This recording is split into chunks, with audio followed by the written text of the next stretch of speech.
All right, how's everybody doing? Welcome to the fourth episode of Here's the Thing at the End of the Day. I'm here with Ricky.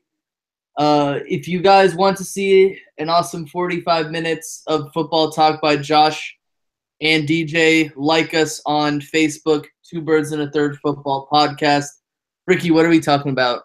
Okay, so we're gonna first mainly this is going to be a NFC East oriented podcast talking about the Eagles. What do we think about them? The officiating with the game against Carolina. We're gonna talk about the Zeke suspension. Where did the Cowboys go from here? What do we think they're gonna do? And then we're gonna talk about the Browns. What do we think's wrong with them? Maybe get into the Giants. I don't know about if we'll get to MLB, but yeah. So The way I see it, let's talk about the Eagles first. Let's talk about yeah. talk about that debacle that occurred. I'm gonna say right now that I was not despite what DJ and Josh might say, and Ricky, you can quote me on this. I have picked my team twice this year. So, it was a tough game. It was a one possession win. Close at the very beginning, and then the Eagles got a pretty big lead. Carson Wentz played well. The Eagles defense, the run defense, stopped their running backs for like one total rushing yard the whole game. I thought didn't Jonathan Stewart have negative? Yeah, I think no, yeah, I think he had negative. I think Christian McCaffrey helped them get. He had the longest run for the Panthers with a carry of 4 yards. Yeah. But the main issue with this game, and it pissed me off. It pissed me off the moment I saw the first piece of evidence to it, and I remember saying to myself, the game's over. We're not going to win. There's no way that we're there. I had flashbacks to Detroit from last year, and I was swearing at the TV. I was getting really upset, which I really need to stop doing. Unfortunately, Ricky can understand that I have a huge addiction to football. Yeah, we got to get Football Anonymous. The East Coast in me comes out when I drive and when I watch football. But oh yeah. it's not 100% that this game. It didn't really piss me off that flags were called on my team, because I'd say like 3/4 of the time my team deserved the flag. A decent amount, I would say, yeah. But I'd say like 7 or 8 of them they deserved a flag. Like, I think we deserved a flag for hitting Cam Newton. I'm not sure if there was a whistle. I wasn't really listening. But yes, no, there wasn't a whistle. Well, what happened was, wait, I'm trying to remember. Like, they blew the whistle, and literally, like, just like a second after, Barnett hit him. Yeah, so that's inexcusable. I can understand that. A few of the pass interference penalties were ticky-tacky, but, if you feel like they need to be called, they need to be called. But the issue is that on the other side of the field, there were illegal hands to the faces that should have been called on Carolina. There should have been holding calls called on Carolina. There should have been pass interferences called on Carolina. Mm-hmm. But it felt like the Pete Morelli officials just turned their heads. I think that there were only 3. They were only penalized 3 times, but only one penalty was actually accepted by the Eagles, and that penalty went for 1 yard, and that was it. Mm-hmm. But yeah, I mean, in my personal opinion, I mean, like, this game, but there shouldn't be any excuses in terms of, like, the Eagles nearly could have blown this game. And again, I'm not trying to say, like, the Eagles are underrated. I'm not trying to say that, but you got to keep in mind that the fact of the matter is, when you have a 2-touchdown lead, and literally, if it wasn't for Cam Newton being a complete idiot and not knowing how to play football, the Eagles would have lost this game. I know it. To me, it comes down to, at the very end of the game, it was bad blocking, because Ertz missed a huge block that would have I mean, but Blunt ended up losing like 3 or 4 yards, and Wentz, in an unfortunate aspect, he had Aguilar open on a slant route, but didn't even hit him because the guy covering him was blitzed. Yeah. And I I want to bring up. Oh, ball to sorry. third. Dead. No, no worries. Keep going. No. I wanted to bring up a key point because this is starting to worry me a bit. If I'm the Eagles, you gotta hope the offensive line blocks more because I saw Wentz taking a bunch of solid hits, Yeah, and I know he's tough. Don't get me wrong. I'm not trying to say he's like a Romo made of glass, but on a serious note though, him taking these amounts of hits is a bit starting to get a bit alarming because if I would, me personally, if I was an Eagles fan, I really would have wanted to lose this game mainly because you want to get the team back on track. And I'm not trying to say I want to root for my team to lose, but in all honesty, when you get that humbling loss, it allows you to refocus so you don't end up going on a skid. I know the yeah, Cowboys are on a skid, but those are certain circumstances that yeah. are out of my control. I, it, I said before the game I wouldn't have minded a one possession loss where we got no injuries, but Lane Johnson wasn't playing in the game, and that sack fumble came from Big V's. Right? Yeah. Peppers getting his 150th sack of his career. But Also, yeah, Fletcher Cox was a huge factor in this because what was it? You guys got 14 points off of turnovers or whatever, or something like that. 10 or uh, 14. we definitely got. I think we might have gotten. Yeah, Um, we got 14, and they were all in the Panthers territory, which you like to see your team come together and last year our biggest issue was we weren't able to get points in the red zone, passing the football, and now it seems like we've been able to do that. But my main issue is Pete Morelli and his officials suck. Like, you know how when you watch a game, you can see all the penalties the other team makes because you're so subjectively looking at your defensive line when they're rushing, and you can see hands to the face, you can see holdings. It just yeah, doesn't happen. I feel like I could take all the penalties except for one. The only penalty that I could not take was that pass interference call on Jalen Mills, where the receiver was behind the football. Like there was no way the receiver could have caught the football, and he yeah, had to but at bring the it end of the day, yeah, but he put his down. hand on him. And no, I know, but like the guy was out of the play. Like there was no like I remember a play. Do you remember what was it 4 years ago? Panthers Patriots. You remember that game where Yeah, Brady throw the game winning touchdown, but it was like intercepted by Kuechly in the end zone, and somebody had like it their was arm like PI. Yeah, over like Gronkowski. It was one of was those it? things where you're not going to call the penalty because the guy was out of the play, you know. Yeah. Well, And I want to. Sorry, I was I need. Oh, I go was ahead. just I was pissed. I my Well, last drop. I was clearly expecting that we were going to lose this game in similar fashion to the way we lost to the Detroit Lions last year.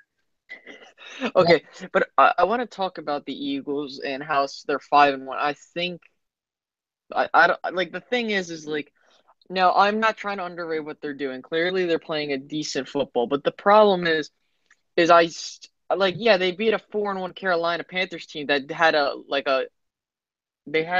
down game in my opinion. I think Carolina got too cocky. They Yeah, thought that they could have yeah, but look, the Cowboy the Eagles beat two 0-4 teams. Granted, one was a division opponent by a combined point total of 5. Now again, teams that are good are supposed or they should win those games.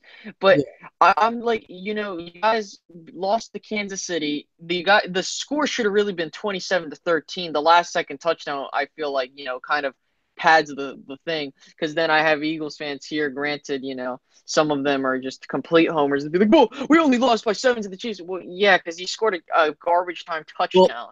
well, I'll disagree with you on that because I don't think it was a garbage time touchdown because we got the onside kick with a chance to tie the game. You Yeah, know, but the the odds odds of getting not in that. our favor, but like when you get the onside kick, that kind of negates garbage Yeah. But I mean, like, you guys are beating opponents you literally should have beaten. I mean, what did I do? Did I pick Carolina to win? I'm pretty sure I did. Yeah, But every day pick Carolina to win. yeah, and like my whole thing is that, and even if Philly wins the division, which literally it's their division to lose, Yeah, it doesn't matter. If you're in the playoffs, you have a shot. Like we've seen wild card teams just come in and go to the Super Bowl. We've seen first seeds, second seeds get eliminated the first game they played. The heck that happened last year. The Chiefs and the Cowboys. the Chiefs. Yeah, the Chiefs lost to the Steelers. The Cowboys. So I will say this, and like that's why I say like and I had to give my humble pie last year. I thought the Cowboys were easily they could have decently made it to the NFC Championship game. I'm not trying to say they would have made it to the Super Bowl or won it. I clearly didn't think that. I thought that I believed in the team to do so, but at the end of the day, it doesn't matter if the Eagles go 15-1. They could still lose and go like have a disappointing season in the playoffs. We've seen remember when the Packers went 15-1? They lost to the event. What was it? Was that the year the Giants won the Super Bowl? Was that the 2011? Yeah. Here's But the thing. like I don't want to. I'm not someone who's like we need to win like 14 games. I know you're not. Yeah, I know you're not. And I'll be content with like 10 or 11. Yeah, like I think that you just gotta. It's all about matchups, and like to be fair, we're still early in the season. I mean, and that's the thing. Like with the Eagles, I have yet to see them like clinch out and like actually have a dominance. Like I know, like for example, remember they were sitting at 9-3. Literally, the division was in their hands. All they had to do, I think, was win one game, and they would have clinched the NFC East. I believe. I don't remember the exact tiebreakers, but they ended up losing three You beat straight Arizona. games. Yeah, yeah. There would be Arizona. Well, except yeah, like but Arizona made the playoffs. Oh, okay, yeah. Yeah, but like, No, but still, that could happen. Like, remember, like, there could still be time for letdown. I mean, yeah, you'll make the playoffs, but you know, but yeah, then again, you like even if you do get 11-5 and make the playoffs, which I think I predicted them to be the wild card, or not the wild card, like my dark horse. You had us being being 10-6, I think. Yeah. But I don't. I'm not under the personal thought process that it really matters who you've beaten. We've played two teams with a winning record.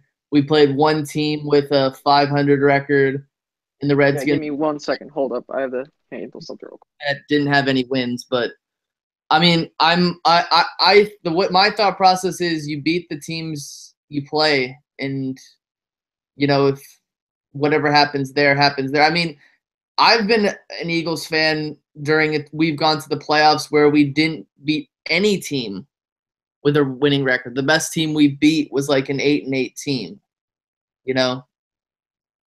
And so what if you beat a team with a winning record? You could still follow up the next losing to a bad team. Yeah, exactly. That's why I say it's still early in the season. I mean, for God's sake, remember we've seen 5-0 teams fall apart and end up going 8-8. Yeah. I mean, that happened last year with the Vikings. Yeah. I'm not celebrating yet, but it might change if because we have the Redskins at home, we have the Niners at home, and we have the Broncos at home.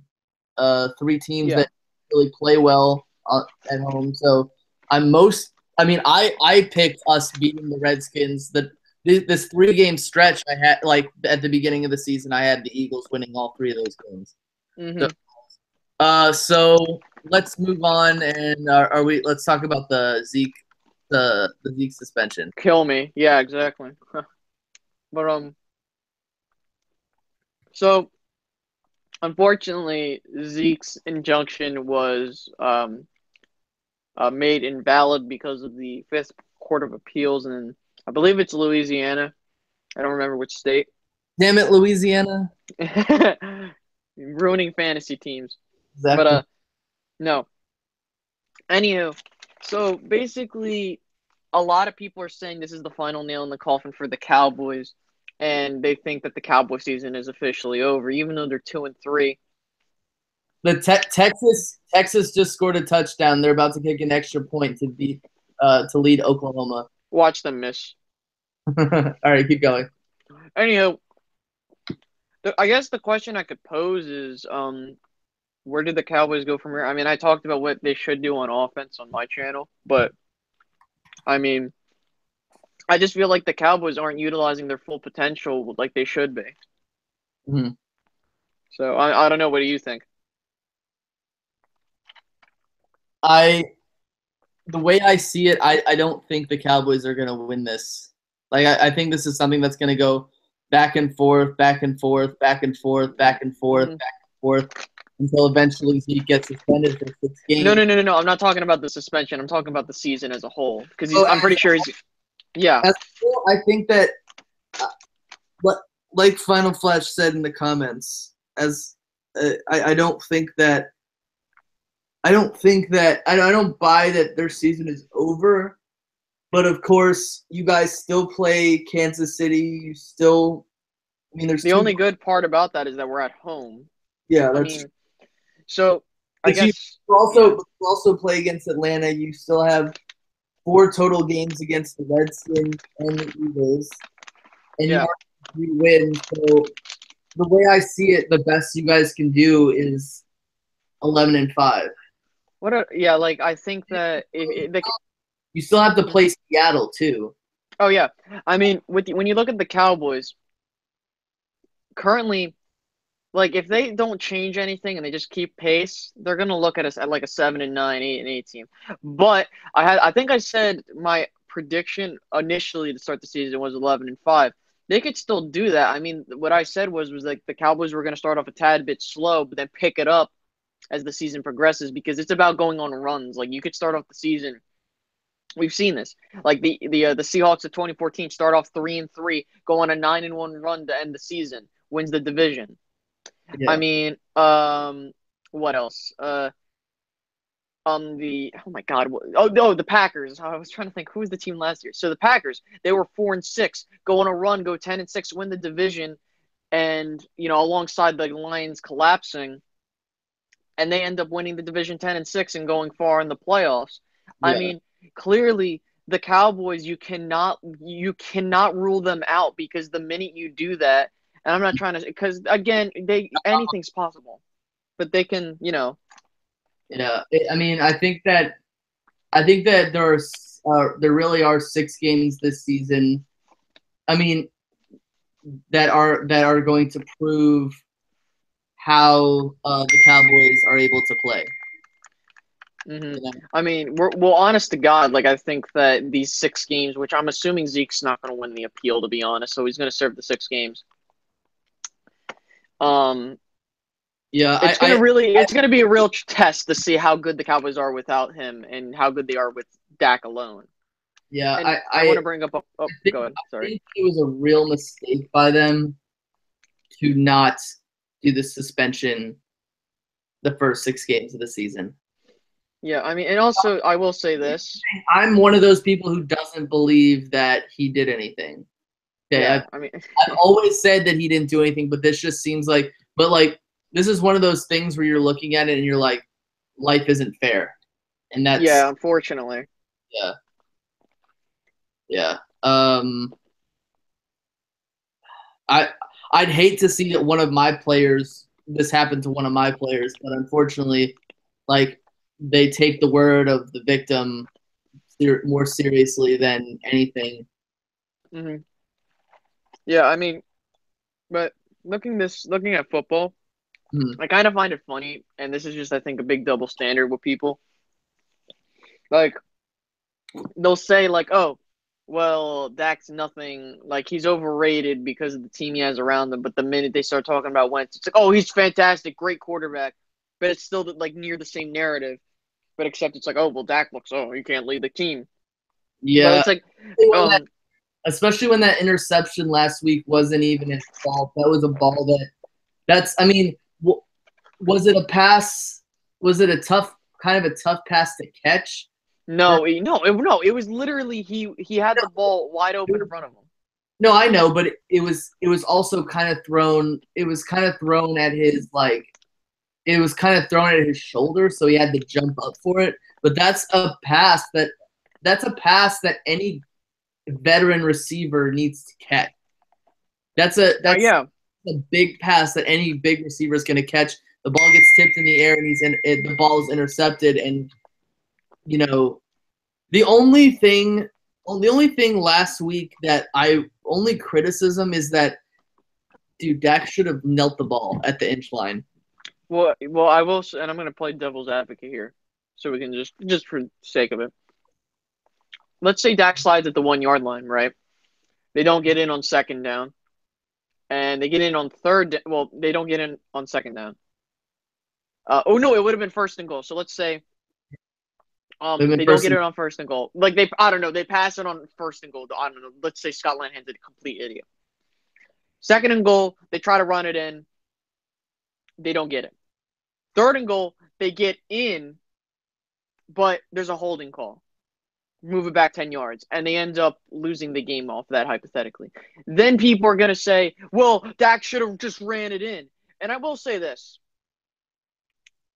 I think, and Dak said this, he was playing with fire. He knew that as soon as he scored, they're either going to win the game or they're going to lose. No, but like I think that they were. I mean, you have 4 chances to run it in. You're probably going to make it in, you know. But I know. I'm just saying, like as a. I have a question about what happened. Remember that first, and I didn't say anything because I don't usually like to, impede on the game and question what the referees are doing if it's positive for the Cowboys when Kelly's in the room. But that first down carry on 4th down, remember? Yeah. Remember the very end of the game where they originally said he didn't get the first down, and they checked the camera where he took the ball and he put the ball over the line and then he pulled it back, and they said that gave him a first down. I always thought that in a circumstance where it's at the end zone, if you pull the ball over and pull it back, it is a touchdown. But he pulled the ball over the line, and then he pulled it back, and then his knee went down. Doesn't that negate forward progress? No, because technically he was on top of a body pile. So what happens is, isn't he down when his knee touches the ground? Well, he was down by, I don't know exactly. I have to look at the play again, Hank. I don't know. But no. But going back to what I just said, if Dak didn't score there, like imagine if he slides at the 1, right? And they end up not winning the game. People are going to come at Dak and be like, "Oh, well, why did you slide at the 1 yard line?" It's like, no, he did what he had to do, score the touchdown. You're playing. No, but I'm not saying that would be Dak's fault. That's something you have the play drawn up. It's a read option. That's something the offensive coordinator needs to tell him, knowing that Aaron Rodgers is like a wizard. Like I wouldn't want to give Aaron Rodgers. It was like, remember last year? Remember the Pittsburgh Cowboys game? Yeah. Remember when the Steelers had the ball with like 30 seconds left to go, and they called that maybe like it was 50 seconds left, but they called that fake spike at like the 20-yard line, and the Cowboys got the ball back and they went down the field and they scored. See, I was always under the suspicion that you should get closer. You should. It's complicated. It's weird because in that game, the Cowboys took the lead by the Pittsburgh Steelers, letting them score. Granted, I just think he should have taken a knee. And no, it's fine. Yeah, it's like it's whatever. If it wasn't going to be a first down, then no, you got to score. If it's like down and it's 3rd down and 5 and you run for a touchdown, don't kneel the ball at the inch line. So my question is that what was I going to say? If Sean Lee was playing this game, would the Cowboys have won? I think so. Okay. The reason I say that is because like when I saw the game, I was like, if Sean Lee's there, this running back is not getting the gains he's getting. Yeah. And I'm not trying to be a homer, but in all honesty, that's how good Sean Lee is as a player. I Oh yeah, mean, amazing. you can make the argument if Sean Lee was playing in both the Rams game and the Packers game, Cowboys could be 4-1 right now. Yeah, I mean, you could see the huge hole. I mean, they had a rookie running back who basically gashed you Oh yeah. and I had him on my fantasy team. Yeah, so I mean, I think that just came down to more play going. I think when you look at the Cowboys, and I like how people were like, "Oh, Dak's nothing without Zeke." Well, no, and they look at the Broncos game, and I throw that out of the trash because I throw that in the trash because it's like That game that doesn't doesn't really. that game is not a good way to analyze Dak without Zeke because literally that was the whole offense just sucking. Yeah, I mean, so I mean, I will say this: we will see over time how he looks with Alfred Morris, with Darren McFadden, with Rod Smith. Then we could finally say, well, this is what he looks like. And let's say if the Cowboys go 3-3 or 4-2, I mean they're still in the playoff race. yeah. So I mean, like, and there are reports and people saying, oh, Carson Wentz should win MVP. To be honest, yeah, he'll be in the discussion, but I mean, I don't. I'm not gonna like. I've seen those people. I'm not gonna crown him an MVP. I just want to see us win games. I don't really Yeah, I mean, care that much. I mean, I know last year he had 16 passing touchdowns during the regular season, and this year he has 13. But to me, an MVP candidate in this era of sports is gonna have 35 plus touchdowns and 8 or less it's than always going to be a quarterback unless something crazy happens. 4,500 plus yards. I personally Otherwise, think you're there are the only MVP. two. Yeah, there are two people in my mind that are MVP: either Alex Smith or Aaron Aaron Rodgers Rodgers or Tom Brady. or Tom Brady. But yeah, like Final Flash says, the Yeah, MVP award is the biggest jinx in football. I don't want to win the MVP, honestly. Like, I gotta hold up. Mosh actually is also bringing up a good point. Kareem Hunt. I mean, I know he's a rookie, but I mean, he's killing it too. yeah, he could. But he'd probably win Offensive Rookie of the Year. I don't He think he. probably is. I don't think he'd win MVP. He'd probably win Offensive. Remember when DJ said Deshaun Kaiser was gonna win? But that's normally because quarterbacks normally get more of the attempt. I I mean, know. I will say this. It's between Deshaun Watson and Kareem Hunt. But I want to be surprised I wouldn't be if surprised. Deshaun Watson. I wouldn't be surprised if what happened last year happens this year, and Kareem Hunt wins Offensive Player of the Year, and like Deshaun Watson wins Rookie of the Year. Mm-hmm, Like with Zeke and Dak. But mm-hmm. as for the Cowboys, like I'm not. I just don't. I just don't care what like fans are saying when it comes to MVPs, and I don't really care. Like, of course, it's like really good to have a good record right now, but I care how my team plays in December. And in December, we have three straight. We have 3 straight road games against the Seahawks, the Rams, and the Giants in December, and that's going to be tough. You So lose all of them. No, I'm joking. But I think but yeah, I think we could win. I think we could win one or two of those. But as of right now, anyone saying that this team is going to be anything, I just don't agree with. Like, I yeah. think this team has a chance to be a 10 right now. I mean, right now, I think this team can win 5 more games. You know, Oh yeah. looking at the schedule, I think this team can win 5 more games. But I mean, what's the difference between a 5 more game winning 5 more games or winning 7 more games? You just don't know, and you just got to Yeah. be focused on the team that comes next. Yeah, I mean, if you told me, like, say for example, 2014 season, right? Hmm. If you don't tell me like who get what playoff spot, if you told me, right, which teams made the playoffs, I would have probably said, uh, like if you just showed me standings, I would have been like, oh, I guess the Eagles made the playoffs, and the Cardinals made the playoffs, or something like that. What did I know the Cowboys lost to the Niners in week 1, but they lost We to went 12-4. I We know went I 12 and 4. we were 12-4, but they lost to the Niners, they lost to the Redskins without Russ, Cardinals. We lost to the Cardinals without Romo, and then we lost to the Eagles on Thanksgiving. But at the same time, the Cowboys were in that game, were in that season the whole time.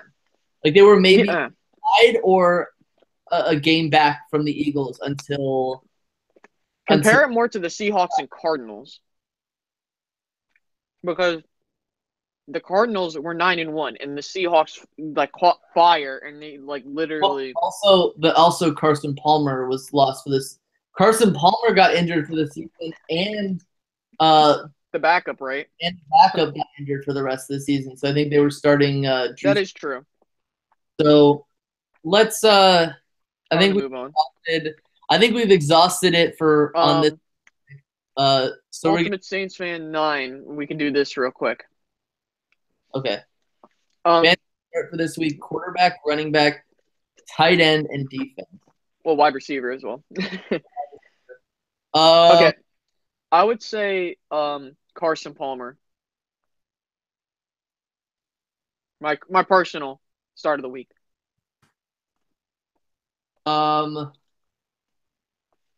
Give me Kirk Cousins.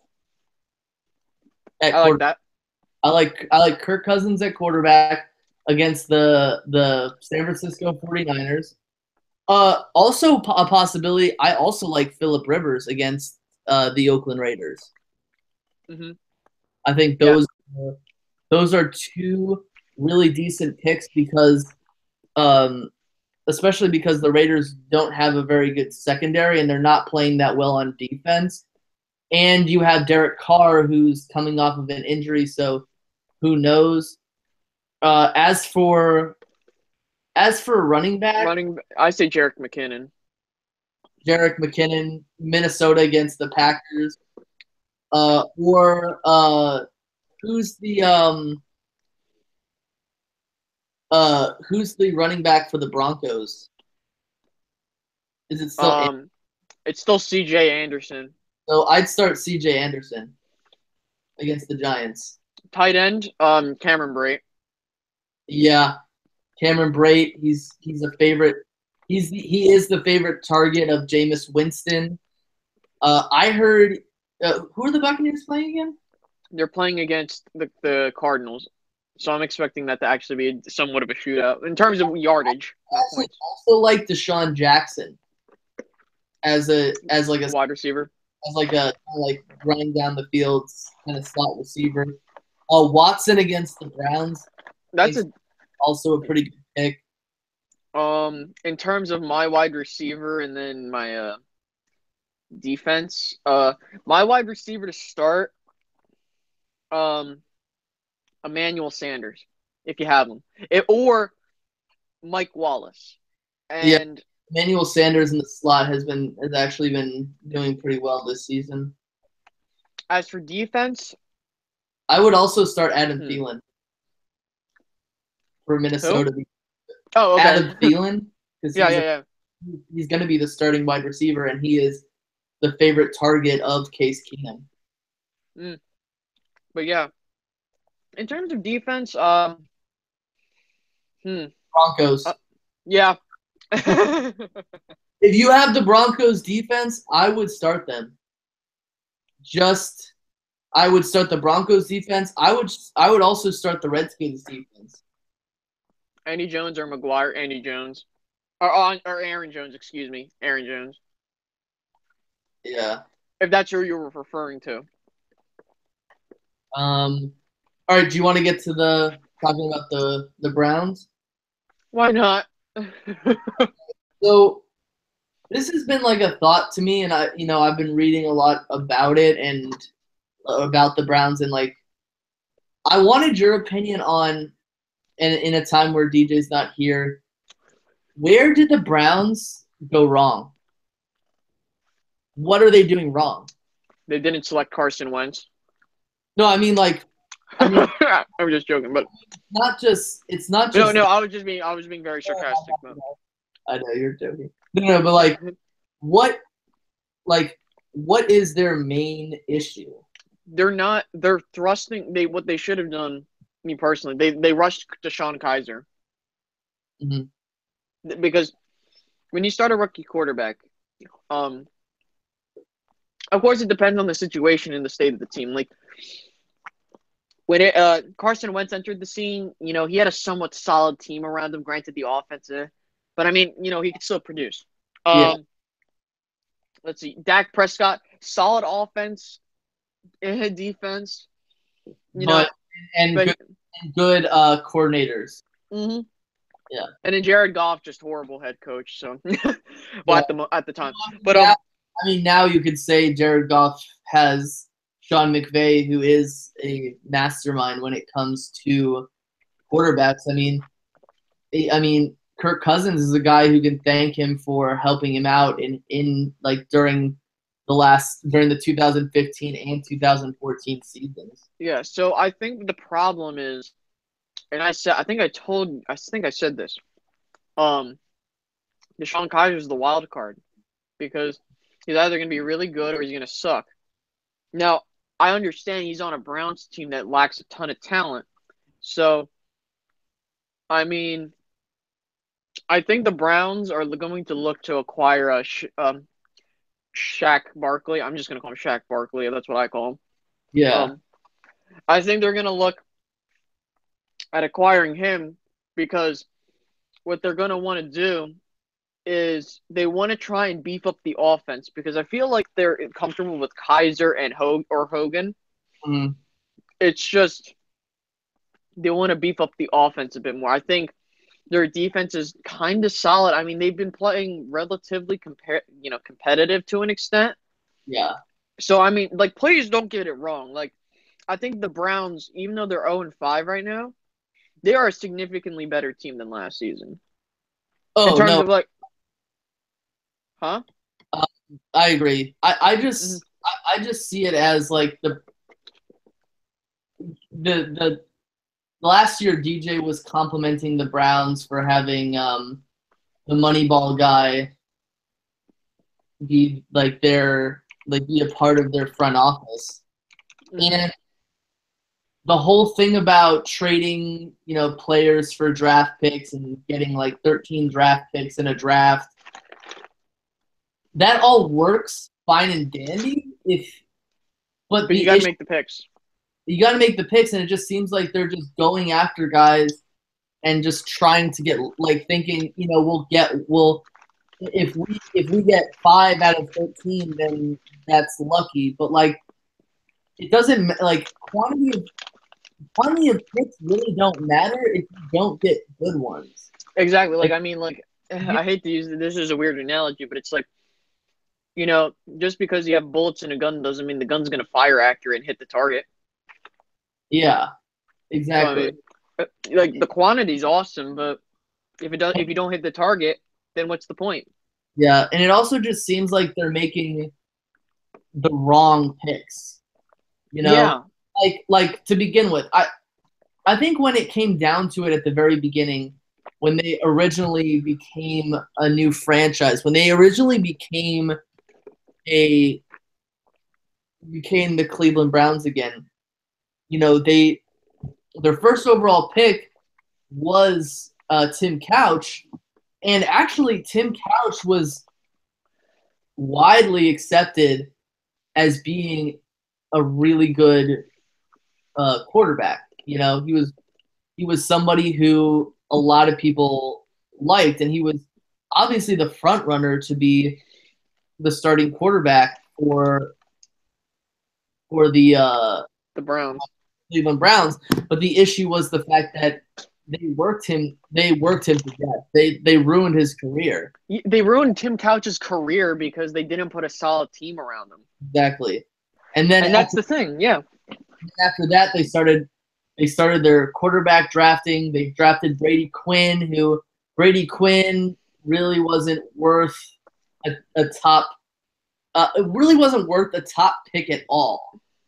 And that was one of those things where they had already picked Alex Mack earlier in the first round. They had 2 picks, and they decided to go after Brady Quinn. But the issue was they had Derek Anderson that season, who actually did really well for them.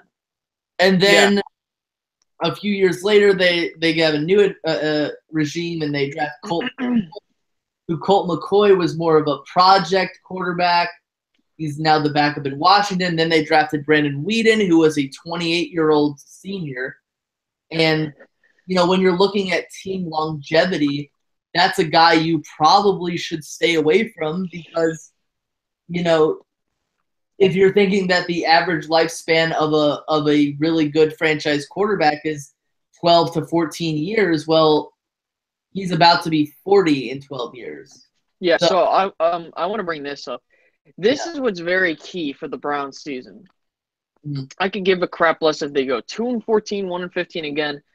The biggest key is, do they fire Hugh Jackson? And I'm not saying are they or are they not. The thing is if they fire him, that goes to show you that Cleveland is not going in the right direction. If they are sincerely going in the right direction, they should keep Hugh Jackson because and I told, I think I said this to a DJ during one of the podcasts. I said, look, it's going to be a bumpy road, and it's going to be a definite test to see if the Browns are that patient.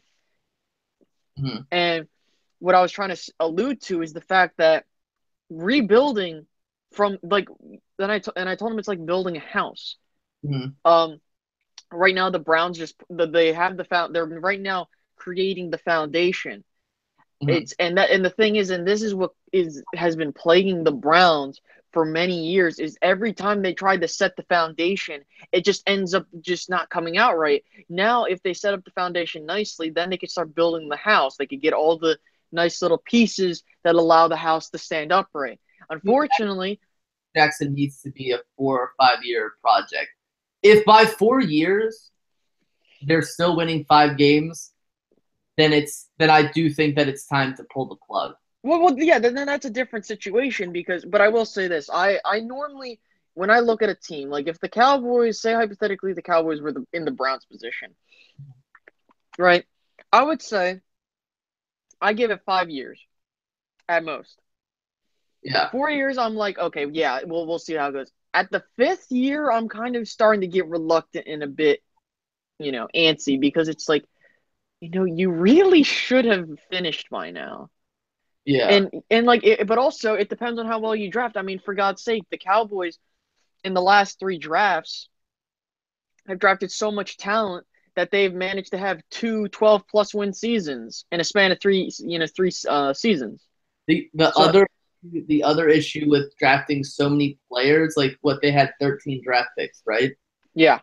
What if, in a certain standpoint, they all end up being really good? Let's just say that. Coincidentally, they all end up being really good. Then you trade them.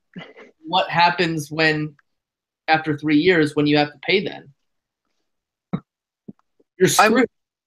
Well, I don't know how the Browns' cap space is looking, but I'm pretty sure they've got good cap space. But what if you have to be a Belichick, trade them if they ask for more money? You have to pay a quarterback. What if you have to pay a defensive? I mean, you look at Fletcher Cox's contract.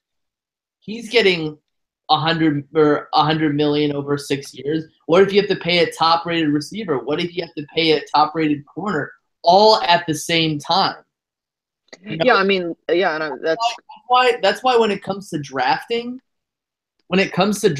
you want, the way I see it is, you want a lot of good players to be on special teams because those players won't be asking for nearly as much money, but it just gets problematic for them because they've got a lot of quarterbacks on their team, but they really seem to think that Kaiser was going to make an immediate impact, but now they have Hogan, who they weren't really expecting that much. He was kind of like the odd man out from last year, and they're just in a situation where I really do believe that they need to have a plan on who they're going to develop.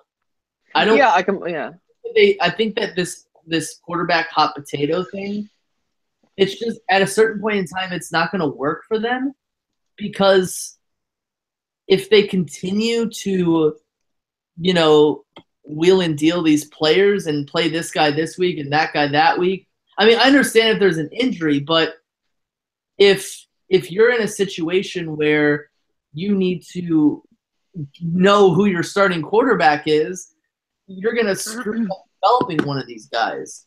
Exactly. Yeah, exactly. Yeah. I really do believe they need to figure out who their starting quarterback is because that's the most important position on the I football. honestly got, and I wanted to say that I thought if you were the Browns, right, Mhm. and you were sincerely looking to draft a quarterback, people were like, well, they at least didn't yeah, sure, they didn't reach for a quarterback, but I mean, like, and I will say this though, like, even if they drafted the Deshaun Watson or they drafted a Carson Wentz, it's not guaranteed said quarterback would have developed like, decently. Like, for all we know, Carson Wentz, we could be saying that he's the next big bust in terms of and I'm not saying that he's bad. It's But just that unfortunately it would be out of his control in terms of, like, we call Tim Couch a bust, right? But to be fair, like, I'm not saying he was the best player, but I mean, like, you like imagine if he had a solid team, you wouldn't, his perception would have been changed. the issue is the fact that they came out and were like, uh, Carson Wentz isn't. But they said Carson Wentz is top 20 quarterback in the league or top 20 quarterback in the draft. Who are the Browns? Yeah, the Browns. I think the Browns said they League. meant, yeah, I think they might have said league. I have no idea. But like at the same time, it's like congratulations, You Carson played yourself. currently one of the best rated quarterbacks in the league. So it's like you have like egg on your face. I understand why they said that. They're afraid to draft a quarterback because they have had so many disappointments from your Brady Quinns to your Brandon Whedons to your Johnny Manziels. Well, quarterback is one of the hardest positions to. No, Well, I know, but they look stupid for that. That comment makes them look stupid. Oh no, yeah, I'm not trying to deny that. And you're looking at them, and they were also the team that passed on Ben Roethlisberger too. Mm-hmm.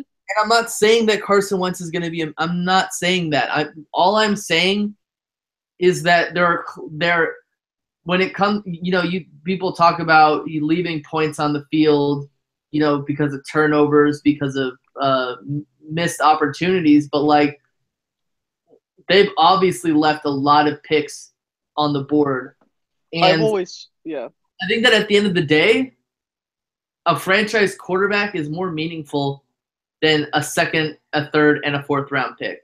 No offense. Yeah, no Yeah. offense. Like, how am I taking offense to that? But No offense to Browns fans is what I. okay. I was like, what? No, but no, I completely agree. Like when when the Eagles traded up for, like, I know it was two like separate trades to move up. Everybody was calling us an idiot. Everybody. Wait, what? When we made that trade, like not everybody, but most people were saying that the Eagles were like stupid for doing it. No. Well, the only reason I think I said the Eagles could have. Well, I said it could be stupid because you gotta hope that the guy actually, pans out, which he has so far. And the thing, and the. That could change. Yeah, exactly. Like, I mean, you don't know how quarterbacks are going to go up or down. Or like, you could, God forbid, go to prison or something. Yeah. But look, the Eagles took a huge gamble, and it is a huge gamble trading. Well, here's my thing. If you have the draft capital like the Browns have, and you're going to have, like, let's say if you have 2 first-round picks, what's wrong with sending one first-round pick, a couple, like a second, and like 2 fourths or a fifth, I don't know, something like that, to get like the top pick in the draft and take a shot because you have other picks, and it's like, and that's other thing was that it got completely negated because of how they traded Sam Bradford. I mean, they traded Sam Bradford, got a 4th round pick, and got a 1st round pick that they yeah. I mean, yeah. Well, think about it. Like, had the Eagles and this is what made, I think, the Eagles in a much better position. Because imagine if they didn't have that 1st round pick. Yeah. I mean, we're talking like, then you're saying, like, imagine like they don't get Derek Barnett, but instead they still take Sidney Jones and whoever else in the draft. I mean, for God's sake, then when you look at that, then it looks like a horrible draft class. I'm not trying to derate any of those players. We'd still have Sam Bradford, which opens up even more cans of beans. No, but yeah, that's my piece. It's like the Eagles made the trade so much more they kind of basically bailed themselves out in an extent because of the fact that they made a decent pick in getting Derek Barnett. But at the same time, it's like imagine if they hadn't made that trade, and we're talking about, oh my gosh, the Eagles had a horrific draft, or possibly like, and if Sidney Jones pans out, we could be like, well, wow, this was a great draft for the Eagles. If not, then it's just like, But you know who we all have to thank for this? hell, Chimp. yeah, go Chip. The only good thing he ever did was trading for Sam Bradford. Wait, what about and Kiko Alonso too? Oh yeah, and Kiko Alonso, and signing both DeMarco and what's his face? Byron Maxwell. Byron Maxwell. Those were the 4 best things he ever did, because that's what set us up for this and set us up for the possibility of having a franchise guy playing for us. And you know, I'm hopeful for the future, but I also understand that, you know, it's a long season. Oh, I have to say real quick. Houston just won I think they just won. Yeah, Houston won game 2, so they're now 2-0 in the ALCS. So I think the NLCS starts tonight, I think. Yeah. But yeah, the Astros just had a walk-off. So walk-off home run? No, it was just a walk-off. It wasn't a home run. Can we talk about the MLB for a bit, and then we'll sign off if we have time? Okay, so because I think we should like talk a bit about the Phillies and like where we think we're at.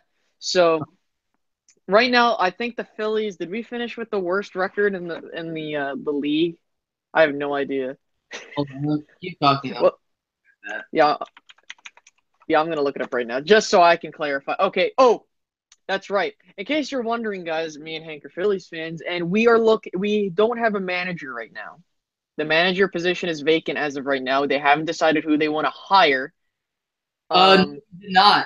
The San Francisco Giants finished with the worst record. Yes, suck it. We're not worst. We're not. Detroit finished with a worse record than us, I think. We don't suck, but well, we're the worst. No, but like I think the Giants like tanked basically. Like they're just like screw this. But we're not look, series, so we're gonna suck.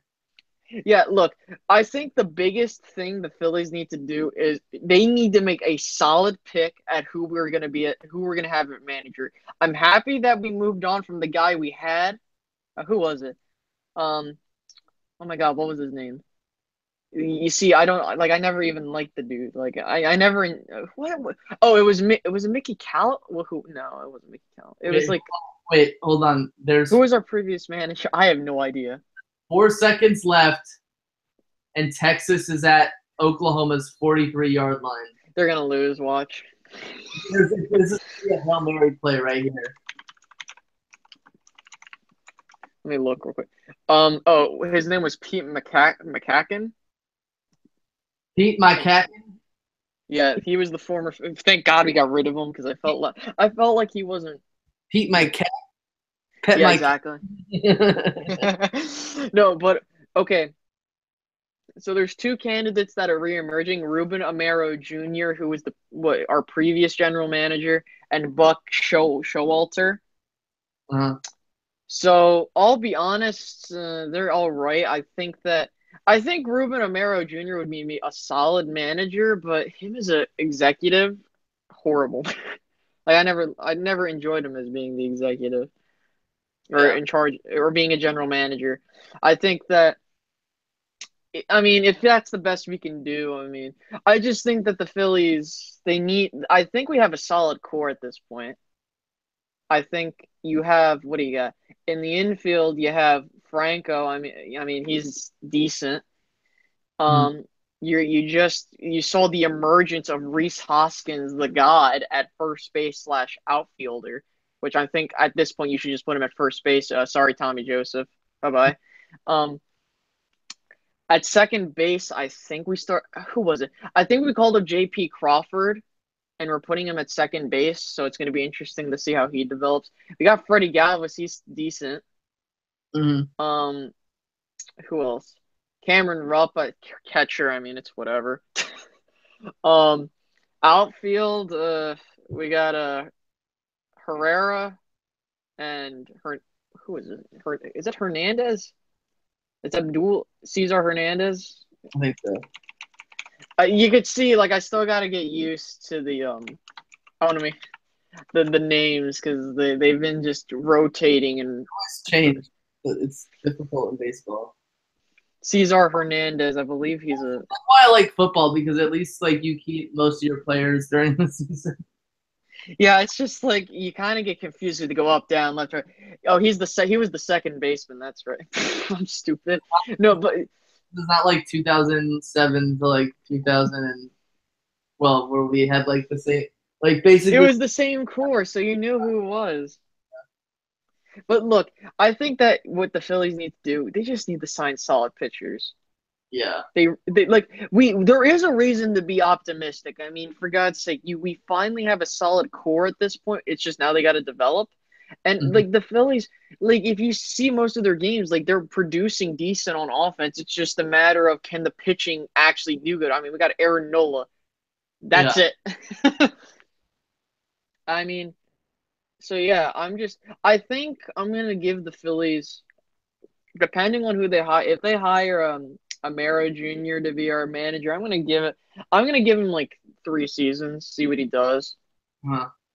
because I think that you can only do so much with this squad. I think the Phillies have a decent stock of prospect. It's just a matter of, oh, do they end up doing decent? As for my MLB bracket, I'm actually still perfect. I forgot to release it, which sucks. So I don't want I just decided not to release it because I felt like then I would look like that I'm being a cheap. But so far I'm perfect so far. I have Houston and Los Angeles Huh. um in the World Series, Houston winning in 6. So if I'm just hoping go Dodgers, go Astros because I want to be right. I'm saying go Dodgers because Kelly does not want the Astros to win. She okay, so her dad texted her and he was like, "Who are you rooting for between the Yankees and the Astros?" And she was like, "I'm hoping that a sinkhole swallows the stadium with all the players in it." Oh my God, I don't know if Kelly has a face because I would share to her that when the Rangers were one strike away from winning the World Series, but it ended up Yeah. choke. He's hoping that he's also hoping that a sinkhole swallows St. Louis up too. You know, I will say this. I don't know. See, and I told him, I was like, I had this one guy, he's a Rangers fan. He's like, oh, the Phillies suck. I'm like, yeah, but at least we had a World Series title. I mean, for Yeah. God's sake, you guys were a strike away. And, they were up, what? Um, they were up 2 games. Or no, they were up a game, actually. And they ended up losing. I mean, and then, oh my God, and this debacle, the in choking. When you literally are a game away from a sweep and you Yeah. end up losing. Now, my question is, and I actually want to hear, do you think that they should extend the divisional series to 7 games, or should I keep it at 5? Like 5. Okay. I like things Um. that I like things that are over quickly. Okay. And so, do you think that they should? And I know I talked about expanding the MLB playoffs. Do you think they should make the wild card game a series of 3 games? Yes, I do think that eventually. Be- Yeah, yeah. I mean, obviously, I'm not saying immediately, but I think that the problem is like for the most part in a series, like if you're playing one game, right? Uh, You like think about it. Had the Cardinals not won that wild card, or wait, was this before they added the wild card game? I don't recall. Let me see. wild card game. They added the wild card game in like 2012, I think. All right, then never mind my. No, but the point I'm trying to make is that like let's say the Yankees win it all, right?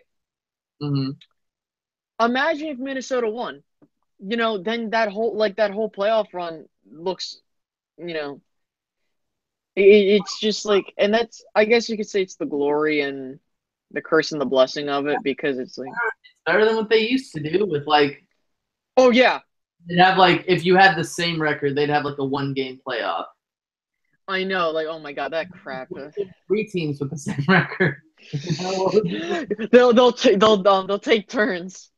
Yeah, they'll take turns. One team's on defense and they keep switching up.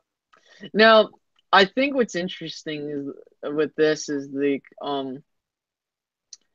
I think I think initially I was looking at the Cubs and Indians to come back and do a rematch, but I think this is what I love about baseball Uh-huh. is that you're gonna have Chicago, you're gonna have those teams, but I mean there is so much parity in the there's so much parity in the MLB. Let me see. I want to see who was the last team that won back-to-back championships. Was that the who? Hold, Uh, let me look. I got the list in front of me. Let me. I think it was the Yankees in the 90s. Let me. I could check for you. Give me one moment. Because I know that the Red The Sox. Yankee, yeah. The last team to win back-to-back championships in terms of like consecutive wise were the Yankees in they won three consecutive from 98 to 2000. Yeah. And I Otherwise, mean, otherwise it doesn't have. I mean, the Red Sox once won. The Red Sox had a thing where they won once every 3 years. The Giants had a thing where they won once every 2 year. Or but yeah, but I mean, it's like that's the thing. It's like the like you know the last three championships. I know we have had like it's pretty much been the same. Like you had St. Louis, Giants, Sox, Giants, Royal. I mean, like for the last couple years, you got the Royals, the Cubs, and Mhm. in that World Series, it was literally two teams that have not won a championship in over like they haven't won the championship until like I don't know, unless you were born before World War II. Right. Yeah, but I mean that's what I love about I mean, baseball, and yeah. World War One. What's up? I mean World War One. Yeah, I whatever. said World War One. Shut up. But I mean that's what I love Uh, about baseball. Yeah. yeah. So yeah, I think What we've do talked enough. I think we're good. Join us on Wednesday when we do the next wrap up episode of the podcast. And hopefully none of us drink bleach. Yeah, hopefully none of us drinks bleach, but hope to get a lot of material for this week because it's going to be an interesting week. Obviously we're definitely going to be looking at who of the teams with no wins are going to win, and there's seeing like players who have been injured for a while and stuff like Yeah, that. stuff like that. Yeah. Alrighty, guys. You have any last words, Ricky? Yeah, get ready, Cowboys fans, to drink the bleach. No, I'm playing. How do you get suspended on your day off? All right. It was real, guys. Have a good day. Yeah, don't